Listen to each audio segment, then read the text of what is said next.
Hey, good morning, all. Welcome to the Common Good Podcast. It's Thursday, September 8th, and it's going to be commentary day around here, Dan. I got a little riff to go on. I want to make some suggestions about how a person, a community, maybe a bunch of us could think about being religious, specifically Christian in America, without being a Christian nationalist. I think Christian nationalism is a real threat. I think it's been an alternative to the American experiments from our founding. People have been suggesting that we be a Christian nation, and we ought not be. I think it would be a real problem. But it raises a really important question for a lot of people, which is, well, what's the role of faith in civic life then? Like if civic life is not made up of, a nation with a religious perspective, what role does religion, Christianity play? There's also been a lot of suggestions of how that should go. And many people have views around that. So I've been doing a bunch of thinking about this because it's important for me personally. It's important to the work that we do. And also I want to offer a few suggestions on how we can think about that and share that with other people if they're also thinking about it. So take this as a little addition to, your ongoing conversations about faith, the common good, and civic life. But first and foremost, my watch told me today that summer is holding on for another day here in Minnesota. It's going to be hot. Like 85, 89, one of those little, hey, sure, the calendar says September, but the thermometer says August. So it's a glorious, warm fall day for the kids in school that don't have air conditioning around here, which is still a lot of our schools because they don't need them. They're going to be hot and sweaty. Yeah, you don't How need are things air there in conditioning Michigan? for 5 days of the year where it's... Get over it. Get over it, kid. Oh, it's Put the bus beautiful windows here. down and you'll feel fine. It's like starting to feel brisk in the mornings and in the evenings, just the best. And then it's sunny and hot today, though. So, well, those of us in the Midwest, these are good days. All right, Dan, let's get into it. So one of the questions around Christian nationalism has to do with our history. So I'll make some comments about the history of the United States that I think might inform some ways we can talk about our current situation. So that's going to be one of the pieces, the question of what was our founding, what is our present situation, and how will our future look? Those are important questions. And they're all determined by human engagement, by the way. I mean, I'm not one who suggests, nor do I think it's healthy for someone to suggest that the matters of a nation are determined by the hands of the gods. I think the matters of a nation are determined by the choices of people. In our country, it's a democracy, and so it's lots of people's input. In some countries, it's a few people's input, but that's nations, political systems, and all, they're human endeavors. So we'll talk a bit about that and what our history of the United States has been, and why sometimes can lead to some confusion and some different starting points and ending points for people. Yeah. And then I think there's two big issues that we'll jump into. Just tell people ahead of time what we're going to talk about. So this old preacher trick that you tell the people what you're going to tell them, and then you remind them what you told them. If you know that attitude about speaking. But I think the two big issues become issues of identity. Who am I? Who are we? And then authority. From where do we draw the impetus and the credibility for our actions in the world? And those are the two places, how we understand ourselves and from where we draw our authority. That's what will determine, I think, a more healthy or less healthy path as we move forward in Christianity. So I've kind of put together this little editorial. Yeah, so it seems like start at the beginning, because it always comes up like, well, America is a Christian nation. We were founded on Judeo-Christian values. So yeah, maybe start there and tell us why did that get started, this idea that we are a Christian nation? Because it's not true. Yeah. Well, here's where I think the confusion comes from and why people on both sides of this argument can make a point. And that is, it depends on when you start. So let's just remember that the land we're on, the North American, property that the United States takes up a portion of, well, that's been the home for many peoples over, millennia, right? So the formation of a nation is a really specific thing. And in the United States, that is really the Declaration of Independence and the establishment of a constitution. That period of time, that's when people living on this land form something called the United States of America, in contrast to being one of the colonies of Britain or being one of the indigenous peoples groups who lived here. Mm-hmm. So the formation of a nation becomes really important here. Many of the colonies, I think people are suggesting 8 out of 10 or 9 out of 11 of the United States, of the British colonies here, that we now call the United States of America. Those colonies were religious outputs or outposts. Many of those colonies had religious requirements for participation. Many of those colonies were founded by people seeking religious freedom from Europe or from England, and they came here to establish a Christian subculture. This is before we had the United States of America, before the Declaration of Independence from England. England itself was a Christian nation. I mean, it's just so people remember and know, the Church of England that in the United States we call the Episcopal Church is the U.S. brand, separated from the colonies from the British monarchy. The Church in England was a part of the government. There was no separating out the government from the religion. In fact, people who the king established the Church of England, right? I've forgotten my dates, 12 something, didn't like what the Catholics were thinking, didn't like what these Anabaptists were up to, and established a separate religion called the Church of England. So the colonies did have a religious demand and a religious vision and religious structure. So some people who look back at that period of time say, well, the colonies were the founding of the United States of America. This is where one of the great discussions and disagreements come, is, do you think that when we were a set of British colonies, that was like the seed that then grows into the oak tree that is this nation, so that these were the beginnings? Or do you see the colonies being one political system and the Declaration of Independence and the establishment of a new nation, the United States of America, in contrast to what was going on with those colonies? Mm-hmm.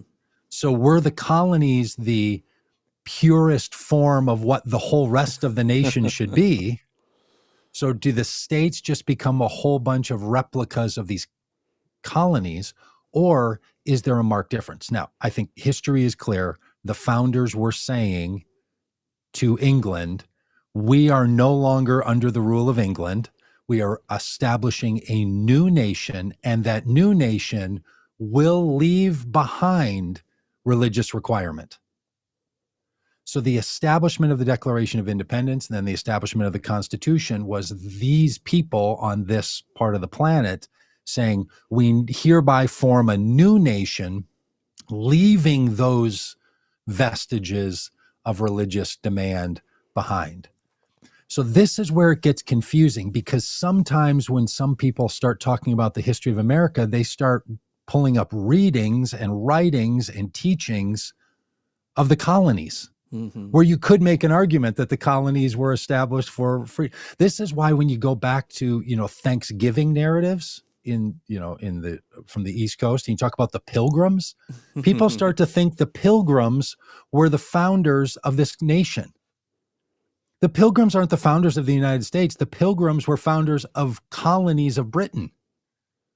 So because this becomes conflated in a lot of people's minds, this is why a notion that the United States at its founding, in other words, the colonies at their establishment, had a religious beginning to them and religious demand, where what the founders of the United States of America were doing was very specifically saying, we're going to not have religion be a demand. In fact, we're going to put that in the First Amendment, right, that there will be no religion. That stark shift away from religious disqualification laws in many of the colonies to you cannot have religious disqualification laws is what marks for some people the clear statement that while there was a vestiges of religious demand and religious nation in the colonies, that is no longer the case. Before and after. And that distinction is something we're still trying to work out. Here's partly why. The people living in those colonies, like, it might be easy for you to think, well, and then at some point, 1775, 1776, up to 1779, 92, when there's all this going on with the war, the Revolutionary War, and then the establishment of a constitution, that 25-year period of time, well, everybody just flipped a switch in their head. But they didn't. People living in Pennsylvania and people living in the other colonies, they're like, hey, we had religious demand then. We're just going to keep it. You say what you want now that we're a new nation. And you know how, news would spread at a period of time like that. So the vestiges of that became part of state narratives and then became part of family narratives and then becomes part of the lore of the country. So while it's a clear marker, this is now a new nation without religious qualifications, without religious demands, is not a Christian nation. It takes generations for that to be removed in those early periods of time. By the time you get into the 1830s, 40s, you start to lose a lot of that. Churches were really decimated in that period of time. It wasn't until this movement of the Great Awakening when churches were alive and full, and a whole movement to build a bunch of them, make religion significant again. So it had worked and then had some resurgences, which we'll talk about in a minute.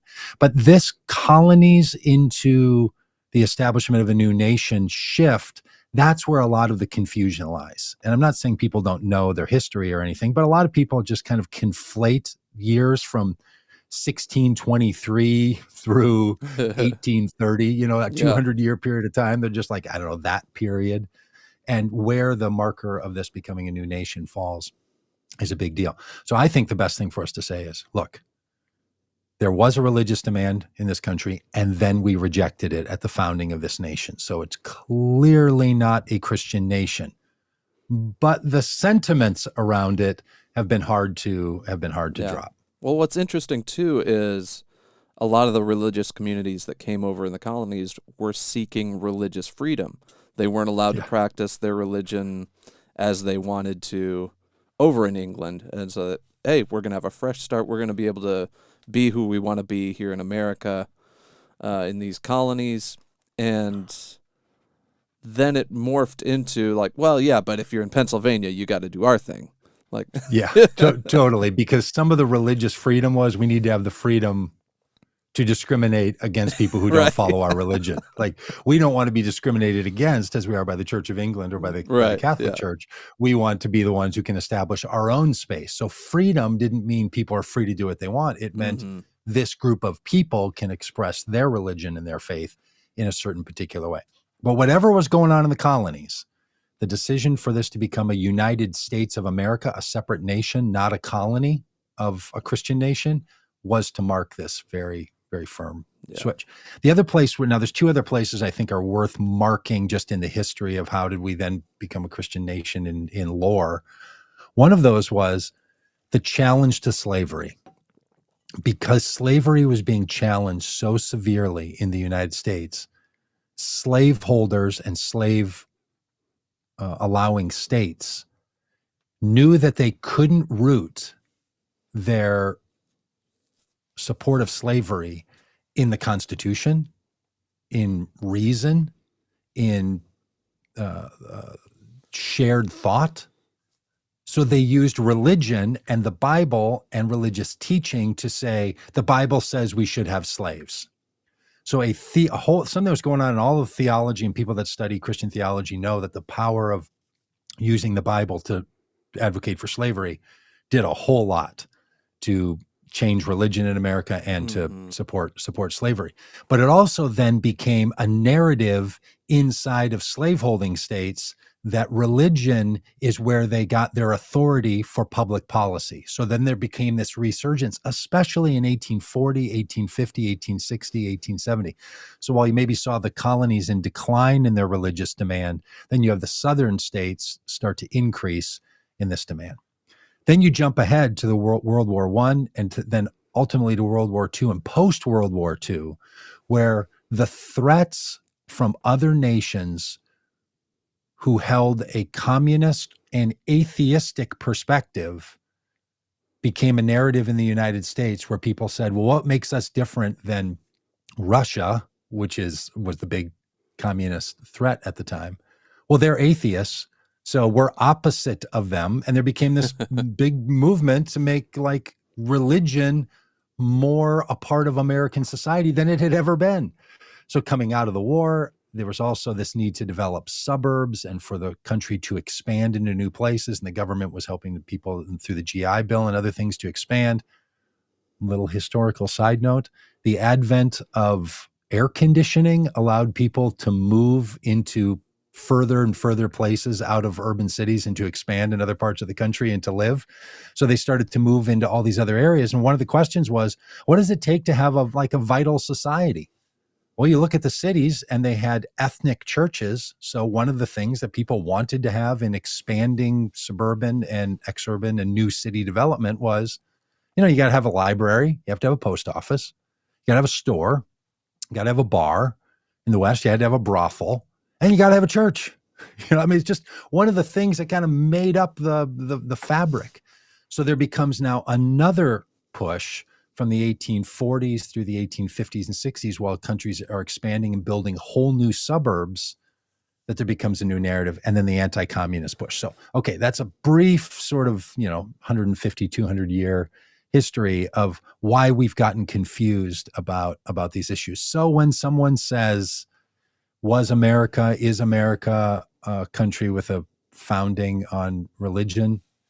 No, but I can see why you'd be confused that it might be. One of the questions facing people today, what's our present? Where are we now? Is faith included in civic life or not? Now that's become a real ongoing question through time. How do we do that? And what's our future going to look like? Are we going to include all faiths? Are we going to include some faiths? Is faith going to be something that has any credence in public dialogue? Well, that's some of what we want to, I think we want to talk about today. So you got any comments about that? That second part of the history, the slavery narratives, and then the anti-communist narratives that put these religious demands back on the United States? No, I think it's interesting though that when it's convenient, religion is used to prop up, the state, and when it's inconvenient, we need freedom of religion, and we need the state to stay out of our churches. So it's sort of when it works for me, I want the state to be influenced by the church. That's right.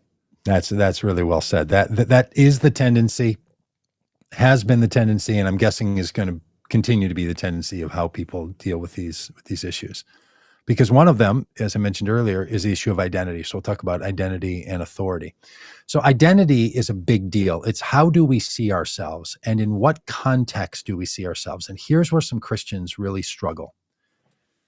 One of the options that Christians have for how they live in the world, no matter what society they're part of, one option you'll hear talked about a lot is that people will say, I'm a part of a different kingdom.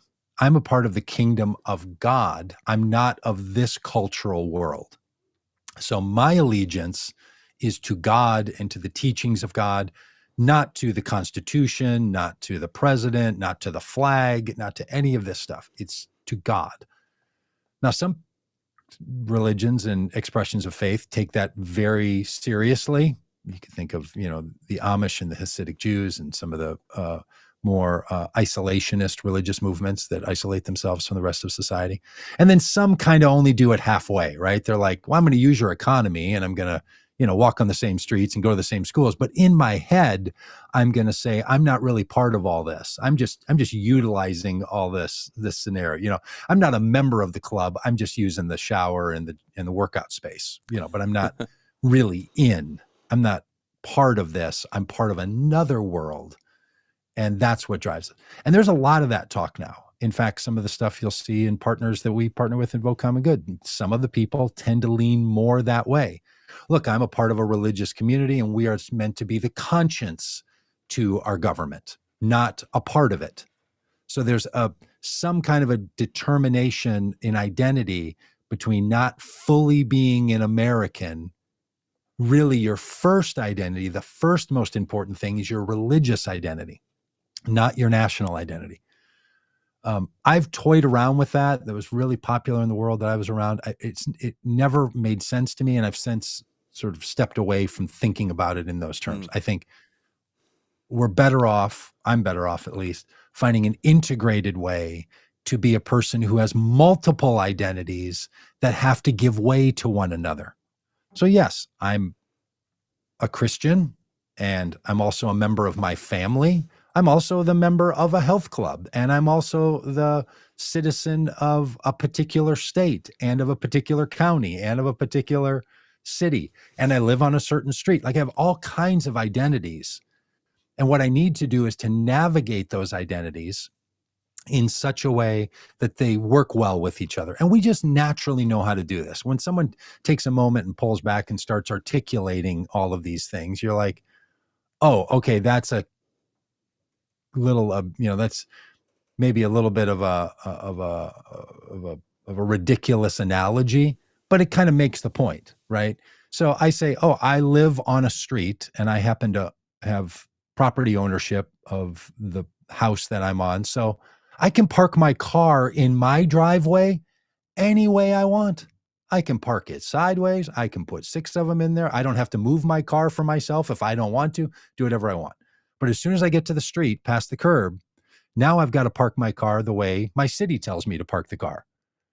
And I can't drive on both sides of the street like I can on both sides of my driveway. Like, I'm a citizen on this street, but when I cross into the public space, there's now a different demand on me, right? When I'm a member of my health club, I can be like, hey, I think there's kids in the hot tub that are below the age they're supposed to be in the hot tub, and I go tell somebody and tell the kids to scram. But if a kid's just doing something out on the street, I don't get to come around and be like, hey, kid, get out of here, right? Because the rules of the health club are you have to be over age 12 or be with an adult. You can't be in there as a 8-year-old by yourself.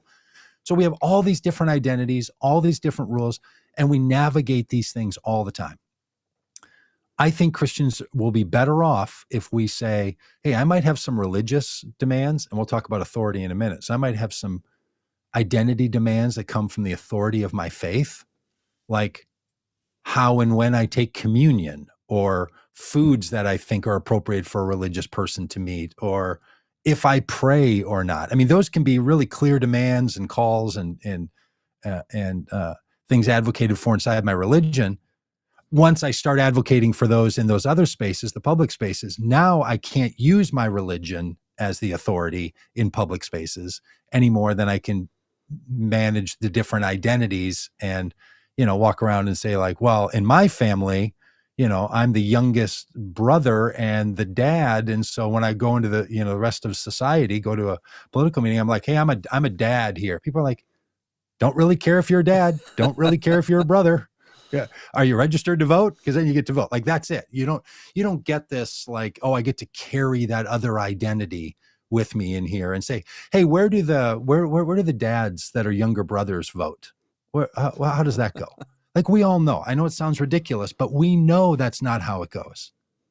So should someone walk in the voting booth or walk into civic life and be like, oh, at my church, I'm paid to be the pastor, so I'm also the pastor here. Or I'm a religious person, so now you need to acknowledge those relationships that I have inside of that identity, inside of this identity. This is where the struggle comes from. And people who misunderstand, or more likely people who live in a system or a setting rather, where the majority of people have identities that are so closely aligned that they don't know how to separate them.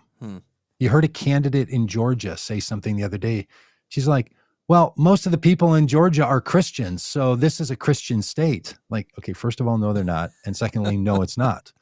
But some people just can't quite separate out those two things because it's just so common for them to have joined those.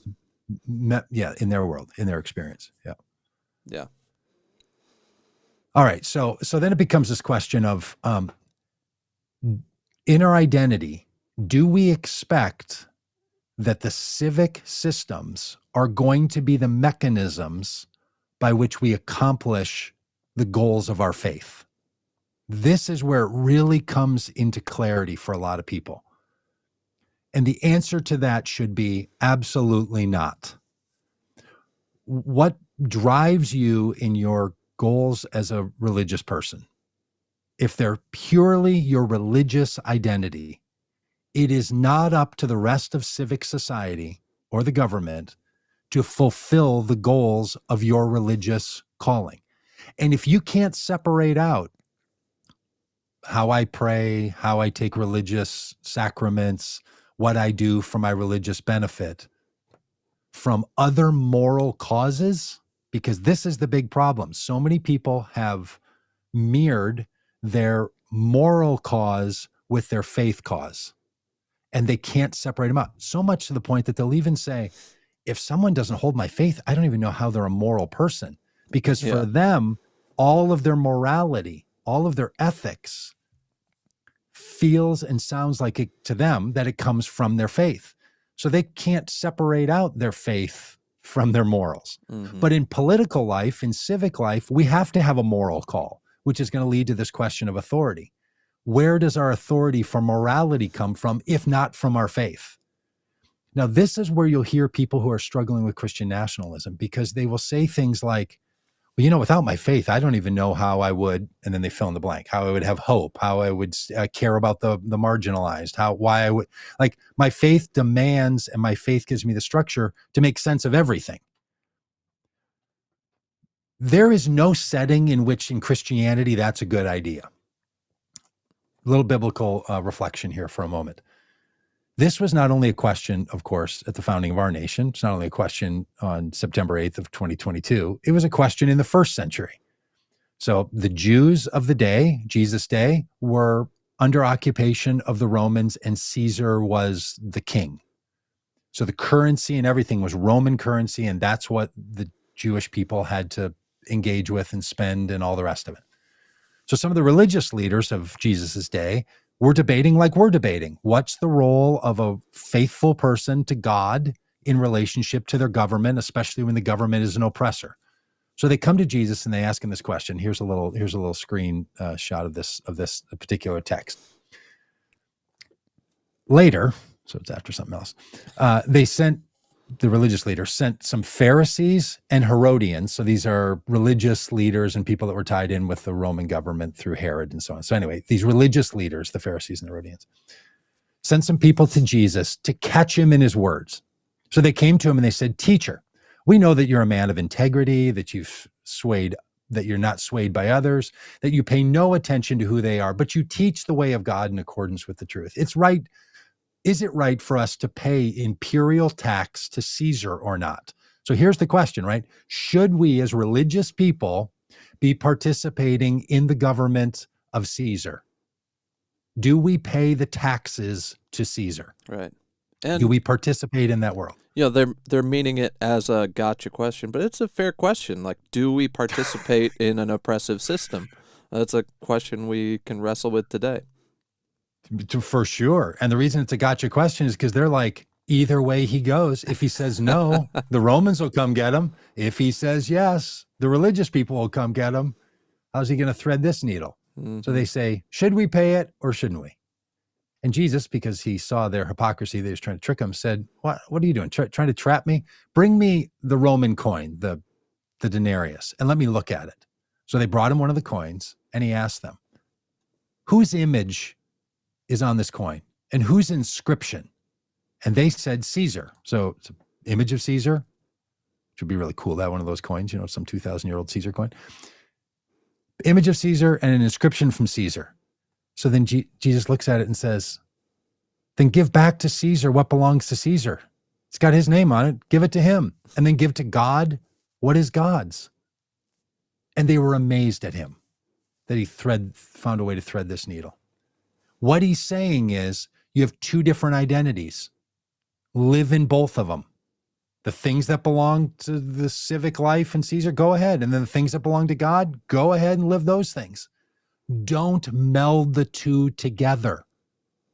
This has been early gospel teachings from Jesus. And the reason it's included in the Gospels, like everything that's included in the Gospels, which were cataloged and written down later after Christianity got its start was so that people could reflect back on this for their current situation. So this was not just, oh, and here's another thing Jesus did. It was, hey, y'all, you're going to be dealing with the same question.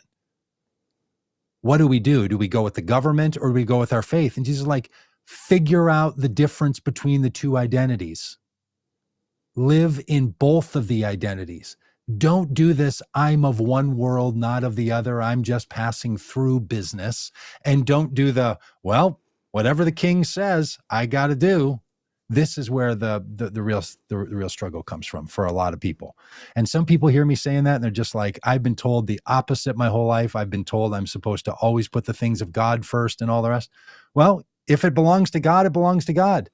But if it belongs to the civic life, then it's the civic life. That's why you obey traffic laws and all the other things that we do. And you don't take, secret documents and bury them at your beach house. And this is why you don't do those things and you don't attack our federal government. These are the reasons that those things you don't do. Now you have to ask yourself a question inside of any system, which is, hey, is it oppressive? And if it is, what does my faith call on me to do in this public space? And am I willing to put myself under the authority of both the government and my faith? And that's what I think Jesus is advocating that people do. Yeah. Yeah. And I think there's almost a Venn diagram of where the two worlds can overlap. There's your faith duties, the things you feel morally called to by your faith, and then the moral responsibilities called for by our collective, society, Yep. our country, our laws. And I think there's a lot of room within that overlap to get things done. There's things that I would think, my faith calls me to care for the poor, and, our civic morality calls for the same thing, generally. But so often the people that are on the side of we're a Christian nation are actually against caring for the poor. The other authorities. Yep. Yeah. Well, this is the thing. I think you're exactly on it. What then a person of faith has to do when they're going to take their moral call that their faith gives them to be about it in the civic arenas or in civic life and public life, is we have to find authority for those moral callings that our faith gives us. We have to find that in other non-faith related spaces. Now, what the early people of this country said was, well, the laws of nature and nature's God is what we're going to follow. Like there's something built into the natural way of human beings that it's, there's these inalienable, what's the word I'm trying to say? Inalienable? These inalienable, these rights that can't be taken away, that those things are just there. No matter what your faith tells you, we know those things are there. Now you can argue about whether they should have framed it that way or not, but what they were trying to argue, and the only way forward here, is that we find a way for us to say, our morals that come from our faith also can come from these other places that don't require our faith. This is the difference between caring for the poor and taking communion. You can't find anything in the rest of, morality or science or law that says, hey, everybody should take communion. You can find we're better as a society and as humanity when we care for the most vulnerable among us in both faith and in non-faith traditions. So what our demand is that we find our identity and authorities in spaces outside of our faith. And the idea that you're going to put one before the other, either way, this can be this can be the devil's bridge where you can fall off one side or you can fall off the other.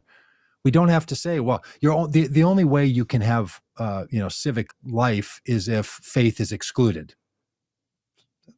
Just outrageous. People have a faith identities. Like, of course, they're going to be fed by their faith.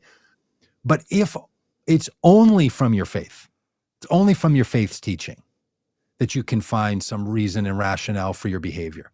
And I see a lot of people falling over that side of the, a little devil's bridge here, that they end up saying things like, well, the reason we should, and then fill in the blank, not go to war, not execute people, we should protect women's rights, we should not be racist, is because my faith says so. Well, that's a good internal motivation. You better find some other motivation outside of that, or what you're functionally doing, no matter if it's a good cause or a bad cause. You're using the same rationale as someone who wants to take their religion and make their religion the driving force for how our society is organized and structured. Yeah, and I So hear a if lot the of people. 10 Commandments can't be articulated in some other way, then we shouldn't be we should be posting 10 Commandments anyway. Maybe we But we shouldn't have shouldn't them in be every leaning into courthouse. the 10 Commandments, because what we need this to come from is what's often referred to as a secular law, meaning it's not a part of any one particular religion. So sorry, I interrupted you. No, I hear a lot of people say, like, if we cut out religion, then how can people even be moral? How do they know how to do the right thing? But there's this interesting study poll that came out, and it comes out again and again over the years, like a questionnaire of what do you think is right and wrong, and things like torture, the death penalty. The group that is most consistently against torture, against the death penalty, are atheists and agnostics. It's not the religious people that claim to have the moral high ground. And so somehow, Yes. people outside of religious traditions are able to determine maybe we shouldn't kill people, maybe we shouldn't torture people, and maybe we don't need a holy book to tell us that this is wrong. We can just know that it's bad to torture someone. Totally. Look, if you've never been around somebody from a different faith from your own who has said to you, you don't follow my holy teachings, whether they're from a book or passed down from, person to person, how can you be moral? If you've never had that experience where someone says, I root my morality inside my religious teaching, you're not in my religion, therefore you're not moral. If you're only a Christian or a person from Jewish background that says that to other people, try it on for size when someone tells you, oh, you don't read the Quran? There's no way you can be moral. You'd be like, of course I can be moral without the Quran. I have this. Mm-hmm. They're like, well, that doesn't count for me. I mean, you don't have this. You don't have enough. If you've never had that experience, have it sometime, and it will clarify for you how ridiculous it is when you say that to someone else. Mm-hmm. And if the only thing we have to prop up our political call is our faith, you're functioning in a Christian nationalist way if you're Christian, or pick your religion and nationalize that. So this calling, and the people who really struggle with this, the big question is, from what authority does your morality come from? And does morality come from? So people who say things like, well, where in the Bible is that question, I had this Black Lives Matter sign over my shoulder. We have one on our front yard. People are like, why do you have a Black Lives Matter thing? What Bible passage is that? I'm like, you think I root every moral call in just a Bible passage? Like, I'd be glad to share them with you, why I think it dovetails, and both of my identities, my identity as a religious person and my identity as an American citizen, both have demands that I should say Black Lives Matter. But that's not where it needs to come from. Like that's not the only place. Of course, it's not the only place. And this is why, rulings that are coming from the Supreme Court that feel like they're closer to the religious demand than they are to the secular demand. What we've decided as a nation, way back to the start of this conversation 30 minutes ago, was, no, we decided we're not going to be a religiously oriented nation. We're going to be a secular nation that finds its morality in the other things of human reason and knowledge and nature and science and all of that. And that's how we're going to be guided. And if we can't find it there, then we better hold up before we put any kind of a civic demand on anyone. Mm-hmm. Yeah, I think that's one of the things the founding fathers did get right, was creating this separation of church and state, and said, hey, this could go south if one religion has the monopoly over the government. I mean, they did a lot of other things very wrong right out of the gate, too. They didn't view Native Americans as people. It's written right into our, Declaration of Independence and Constitution, that Africans that were enslaved were, 3/5 of a human. They they did some horrible things right in the founding of this country, but one of the good things was this separation of church and state. If we can't convince people outside our religion that something is good for everybody, then maybe the government shouldn't be forcing it on everybody. Totally. Well said, Dan. And that's why we around here talk about common good, right? Mm-hmm. Because we're like, what is that? What's the thing that we hold in common that we know is good? Not the thing that my religion or faith teaches alone. And if we're not adept enough to figure out where the commonality of the things of our faith can be found in other rationale, then either we're not working hard enough or it's just a religious demand. So do your work, do your efforts, and then figure out, hey, maybe this is just something that should be like, look, I think it's important that people pay taxes because there's a way that we fund everything but our federal government is funded by our taxes. But you don't use tithing laws to justify taxes, right? You don't say, well, in my tradition, we tithe 10% of our income to such and such. That's just not how you do it. If you did, you'd be using a religious demand, not some sort of a common good demand or some sort of a civic demand, some sort of a secular demand. So I think what's important is that religious people also function in secular ways. But I'm just riffing off Jesus. Give to Caesar what is Caesar's and give to God what is God's. That's what you're supposed to do. And the trippy bridge that's got a canyon on both sides, it's easy to fall off either one of those sides and very difficult to find a way forward. So you work at it. I mean, that's the whole thing about this. When people say like this American experiment's a little up for, this is a big part of it. Now, what a lot of people are presenting in our public policy today is something that just gets so much of this wrong. I think they tell a history that's inaccurate. I think they've conflated morality with their faith, and they've conflated public policy with teachings from the Bible. And look, I'm all for teachings from the Bible. I've written a whole bunch of books about it. I practice it. I want to advocate for it, all that. But not as our civic draw, not as our civic demand, but one that can form that part of my identity. And then when I'm in my other identities as a person in civic life, we're multi-identitied people. And this is the thing that just Christianity has continued in the 20th and 21st century. There's been a lot of Christian teaching that's all about identity. And I just think it's really going the wrong way. It's trying to say to people, God first, all this first language, as opposed to multiplicity of identities. And if that's a whole new concept to people, I understand that it might seem counterintuitive that someone would say the best way to be faithful as a Christian is with multiple identities. Well, Mark 12:17, render unto Caesar what is Caesar's, is just one of the many places where a religious person following the teachings of Jesus would say to themselves, oh, I have to have multiple identities. Of course I do. That's an important thing. Yep. All right. That's what I got for the day. That's great. Yeah, okay, it takes friends. a lot of work to figure it out when the rubber meets the road, but yep, it's the work we got to do. I hope it helped. If it did, share this with a friend, or just keep it to yourself. Sometimes the things are most precious to you. You just store them away in your heart, like Mary. The announcement of the birth of Jesus. All right. Okay, we'll see you. Bye.